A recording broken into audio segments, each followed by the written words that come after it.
existe de nombreux types de laine que tu peux utiliser dans tes différents tricots. Trouver le bon type de laine pour tes projets te permettra d'avoir des projets adaptés avec le rendu que tu souhaites. Dans cette vidéo, je vais donc te parler des 4 grands différents types de laine que tu pourras rencontrer, comment les tricoter et dans quel projet tu pourras les utiliser. Mais avant de commencer la vidéo, je me présente rapidement, je suis Jaënel et j'aide les triconautes comme toi à progresser en tricot en leur proposant des techniques et des astuces essentielles. Si le tricot t'intéresse, si tu souhaites savoir comment progresser en tricot, alors je t'invite à prendre 2 secondes pour t'abonner à ma chaîne avant que la vidéo commence et que tu oublies de le faire. Surtout, reste bien jusqu'au bout de la vidéo car on va voir beaucoup de contenu et d'astuces. C'est important que tu aies tout en tête afin de savoir quel type de laine il te faut choisir pour ton prochain projet. Allez, c'est parti pour la première laine.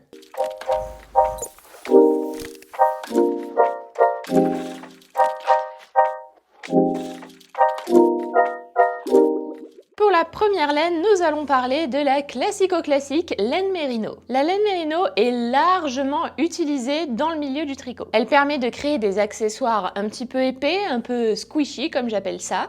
C'est vraiment moelleux. Et elle provient d'une race spéciale de moutons appelée le mouton Merino. Merino, laine Merino, mouton Merino. Tout se suit. La particularité de la laine Merino réside dans le fait qu'elle est super douce et que généralement elle ne provoque pas d'allergie. En plus, les tricots réalisés avec de la laine Merino ont tendance à se conserver sur le long terme. Quand je dis se conserver, je parle de conserver leur forme entre autres. Qu'est-ce qu'on peut tricoter avec? Eh bien pour tout ce qui est pour l'hiver, les accessoires d'hiver, les vêtements d'hiver, bonnets, écharpes, pulls, etc., etc. Tu peux vraiment faire beaucoup de choses avec. Pour le deuxième type de laine, nous allons parler du cachemire. Oui, la pelote est petite, mais c'est normal. C'est l'un des types de laine les plus doux pour tricoter. Elle provient de la chèvre cachemire, qui est une espèce de chèvre élevée spécifiquement pour cette fibre. Elle est douce et elle correspond vraiment à ce qu'on peut dire une fibre de luxe. Elle n'est pas aussi résistante que la fibre de mouton, mais ça forcément, c'est normal. La fibre cachemire est connue pour être assez cher. C'est souvent pour ça d'ailleurs que les pelotes sont toutes petites. Et si tu te demandes pourquoi c'est cher, eh bien je vais te l'expliquer. En fait, la récolte des fibres sur les chèvres cachemire est un processus long et très fatigant. Pour t'expliquer, les chèvres perdent leur sous-poil à peu près 1 fois par an. Il est très proche de leur peau et il doit être en plus séparé des poils extérieurs parce que c'est vraiment ce sous-poil qui va nous intéresser. Et contrairement du coup au mouton où la laine est juste tondue et on récupère la toison, là ici le sous-poil de la chèvre est peigné et ramassé. Donc c'est pas du tout la même façon de récolter la laine. Ça demande beaucoup de main d'œuvre et du temps. Voilà pourquoi c'est cher. En plus, il y a aussi une question qu'il y a moins de chèvres cachemire que de moutons en termes de population, donc forcément, c'est la loi de l'offre et de la demande. Plus il y a de moutons, moins c'est cher, moins il y a de chèvres cachemire, plus c'est cher. Le cachemire est vraiment une fibre extrêmement douce et qui, généralement, ne provoque pas d'allergie non plus. Qu'est-ce qu'on peut tricoter avec? Avec une aussi belle fibre, je vais te recommander de belles pièces. Tu peux tricoter des pulls, tu peux tricoter des châles, tu peux tricoter des écharpes. On évitera tout ce qui est chaussettes, qui est à trop d'usure et qui risque vraiment de gâcher la fibre, c'est dommage.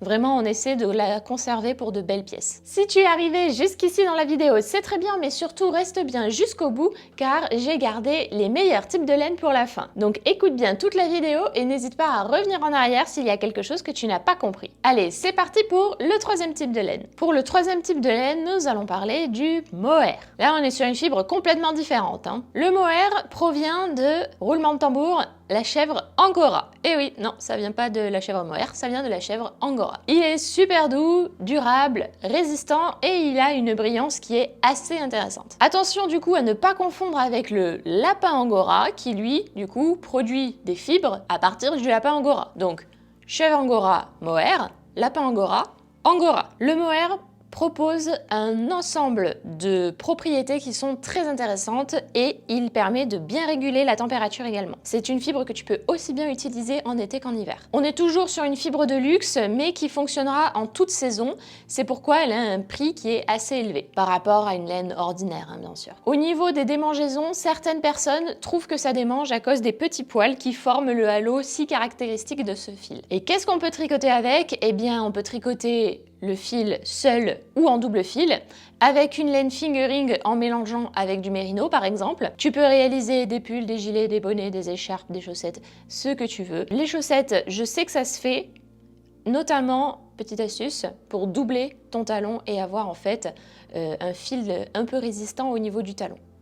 Voilà, sans avoir à utiliser de nylon entre autres. Parlons à présent du 4e type de laine. Le 4e type de laine, on est sur de l'alpaga. Tu connais certainement cette fibre. C'est une des laines pour tricoter les plus populaires avec le mérino. Elle provient de l'animal du même nom, l'alpaga, et elle est presque aussi douce que la soie, mais elle ne conserve pas aussi bien sa forme que les autres laines. Elle est un peu plus molle. C'est une fibre qui, on va dire, drape beaucoup. Qu'est-ce que ça veut dire draper? C'est-à-dire elle tombe, elle a un tombé qui est très particulier. Il faut imaginer en fait le tombé de différents tissus.